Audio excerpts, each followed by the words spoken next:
ఏ బాటైనా పర్వాలేదంట, సమయంతో సాగటమే మన సింపుల్ సిద్ధాంతం.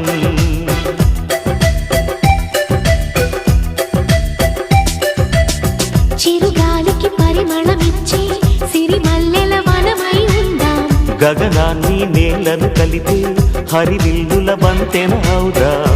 ఆనందం అంటే అర్థం మనమందా, ప్రతి పూట పాటై సాగే హుషారు సరిగమలో.